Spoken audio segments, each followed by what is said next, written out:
Tšau, mina Piret siin ja tänane video on Saksamaa haul.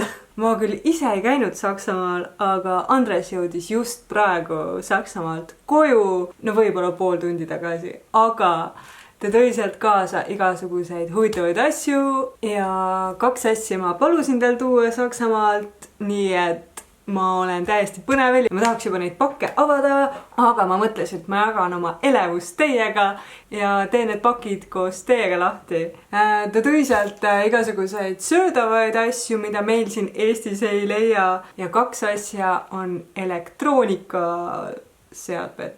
Saksamaal on näiteks elektroonika palju odavam kui siin Eestis. Mul oli 2 asja plaanis osta ja ma mõtlesin, et on parem idee need Saksamaalt lasta tuua.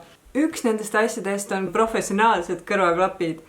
Ma olen seda sama marki kõrvaklappe juba aastaid kasutanud ja ma ei tea, kas ma julgen teile oma vanu kõrvaklappe näidata, sest et need on nagu tõsiselt kulunud. Need kõrvaklapid on siis professionaalsed Sony MDR 7506 kõrvaklapid. Ja need kasutatakse raadios ja teles. Ühesõnaga, nad on väga hea kõlaga, just kõik kõrged, keskmised ja madalad toonid on väga hästi kosta ja nendega ma olen teinud muusikat, kuulanud muusikat ja need on ikka väga palju üle elanud, kui te näed. Ma olen neid klappe parandanud, tilutanud ja nad praktiliselt töötavad siiamaani. Vahepeal üks kõrvaklappidest, kuigi mul on vahepeal neid parandanud ja tinutanud, siis üks poolest vahepeal nagu ei tööta hästi. Siit poolt ma olen ka tinutanud nagu näha. Ja siis ma otsustasin endale lõpuks uued osta. Need ei ole just kõige odavamad kõrvaklapid. Aga ütleme nii, et on firmasid, mis müüvad umbes sama hinnaga, aga ei pruugi nii hea kõlaga kõrvaklapid olla. Et jah. Mulle meeldivad bassid, aga mulle ei meeldi, kui bass lihtsalt mõttetult üle peksab. Ühesõnaga, minu uus karp kõrvaklappe. Ma ei hakka neid selles mõttes heli poolest testima, sest et ma tean, et need on head. Ma ei mäleta, et mul eelmine karp oleks olnud selline. Ma ei tea, võib-olla olid ka Professional Sound Monitor Headphones.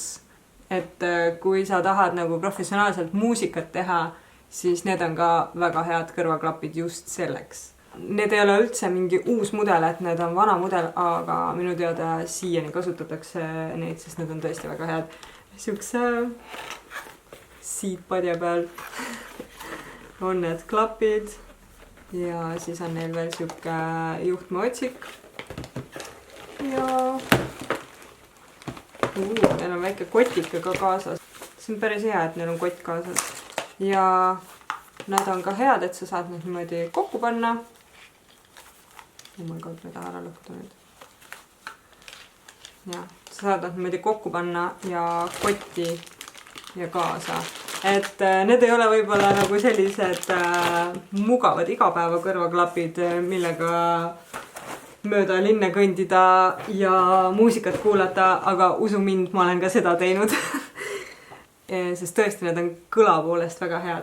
Ja teine tehnika asi, mis ma sealt sain, mida ma ei ole ka veel lahti teinud, on selline Akai Professional LPD8 pad controller. Sellist masinat ma olen ka tükk aega tahtnud.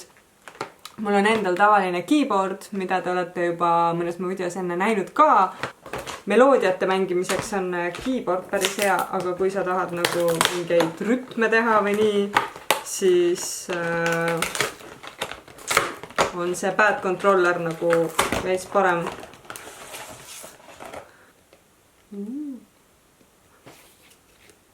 Võib-olla mõnes videos katsetan ka seda. Ma olen nii põnevil. Nüüd on pakk lahti ja ma saan seda õhtul katsetama vaikselt hakata. Tehnikaga on siis praegu kõik. Siis tõi Andres veel sealt igasuguseid huvitavaid söödavaid asju. Saksamaal on siis igasugused sellised kastmed asjad on millegipärast tuubides, ehk siis see peaks sinep olema. Siis on mingisugune, ma ei tea, delikatess majoneesi moodi asi. Siis on majonees ja siis on mingi hapukurgiga mingi ka majoneesi moodi asi. Ma mõtlesin, et ma prooviks neid ka. Nii, esimesena ma proovin, kuidas maitseb siis selline kurgiga. Näeb välja nagu hambapasta, sorry.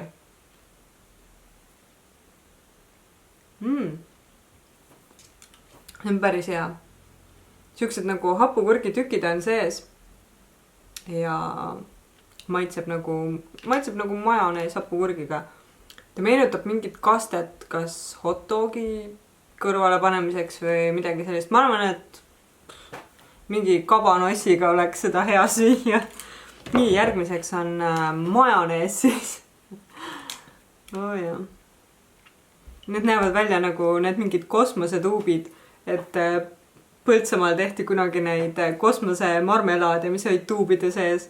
Et siin on veel selline, ma ei tea, kas te näete, siin otsas on selline täheke, et kui sa pigistad seda majoneesi, siis ta tuleb sellise tähekujuga.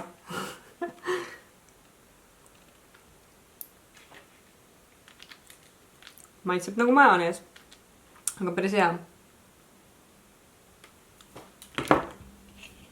Nii, siis on selle mingi peterselliga mingisugune asi. Veits nagu...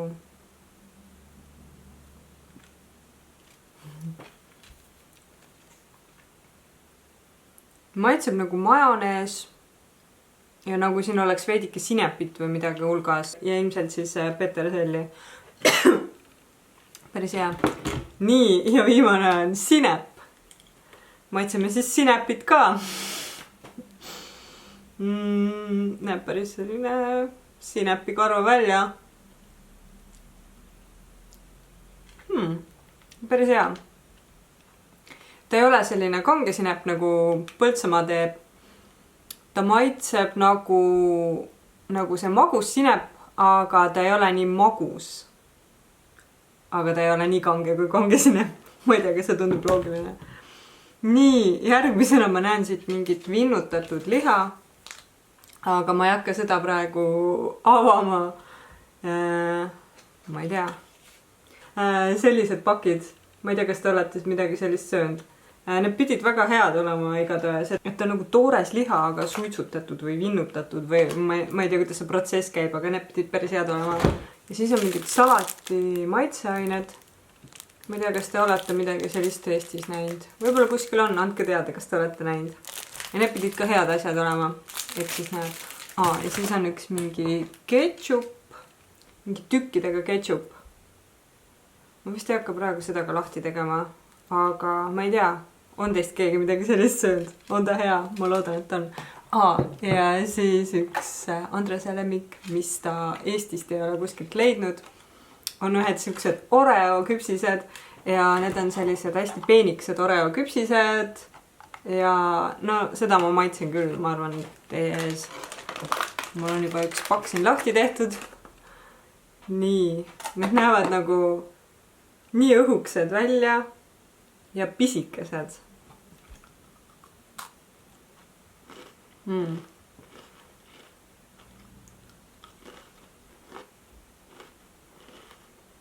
Täiesti paras ühe ampsu küpsis ja kuna see küpsis on nii õhuke, siis on see kreemi maitse ka nagu tugevam. Väga hea. Kahju, et neid Eestis ei ole. Aga meil on väike varu neid nüüd vähemalt olemas. Nii, mis veel? Pesupulbreid ja selliseid asju tee Andres ka sealt, sest et seal on nad palju odavamad. Ma arvan, et Poolas on ka sellised asjad odavamad, et kui keegi autoga peaks sattuma sinna kanti, siis te võite näiteks siukseid asju kaasa tuua. Ja siis ma tahtsin veel teile sellest rääkida, et me lähme lähipäevadel Prahasse ma kavatsen seal ka vlogida, filmida veidike, aga ma arvan, et enamasti me lihtsalt natuke puhkame, chillime, lõõgastume. Aga see video ilmselgelt läheb üles pärast seda, kui me oleme juba tagasi jõudnud ja kui ma olen jõudnud sellest video monteerida. Et kui te tahate näha juba varem, mis me seal teeme, siis te võite mind Instagramis jälgida, sest et ma arvan, et ma postitan sinna natuke rohkem pilte ja natuke varem, kui ma nendest video jõuan teha. Ja selle suve lõpus on veel plaanis minna Lõuna-Prantsusmaale Nitsasse, et meil on seal üks selline maalikoolituslaager ja ma üritan ka seal filmida, et jah, tuleb selline tegus suvi, aga sellele vaatamata igal nädalal ma ikkagi olen planeerinud video üles panemiseks, et ärge muretsege, ma ära ei kao kuskile. Ja üks uudis veel, mis ma tegin, ma tegin endale Twitchi konto. Et kui te tahate mind seal jälgida, siis mu Twitchi konto on sama nagu Instagram, PiretJott7 ja mulle kunagi täiega meeldis mängida arvutimänge ja eriti meeldis mulle Simsi mängida, aga mul ei ole seal praegu väga jälgijaid ja ma ei tea, mis mänge ma võiks mängida. Et te võite soovitada alla kommentaaridesse, mis mängusid te tahaksite näha, et ma mängiks seal. Ühesõnaga, kui te seal subscribe'ite, siis te saate teate, kui ma lähen laivi. Et jah, mul oli selline mõte, et prooviks seal laive teha kunagi. Lisaks reisidele on veel suvel selline üritus nagu Jõgeva Treff tulemas. Ma üritan seal ka filmida midagi, et eelmine aasta ma käisin seal ja seal oli täiega lahe, aga eelmine aasta ma täielikult panin telefoni taskusse ja ei filminud mitte midagi, lihtsalt olin ja nautisin. Aga ma mõtlesin, et seekord ma võiks natuke filmida ka ja võib-olla teile seda melu näidata. Ja kirjutage kommentaaridesse ka, kas te olete käinud treffil, kas te plaanite sinna minna ja ma ei tea. Äkki näeme seal. Selline väike eelvaade sellele suvele. Ma vaatan, et ma olen juba täna piisavalt jutustanud ja video hakkab juba päris pikaks minema. Ma arvan, et ma söön oma Oreosid siin edasi ja praegu sai kogu vajalik info edastatud ja minu uudishimu rahuldatud nende tehnikaasjadega.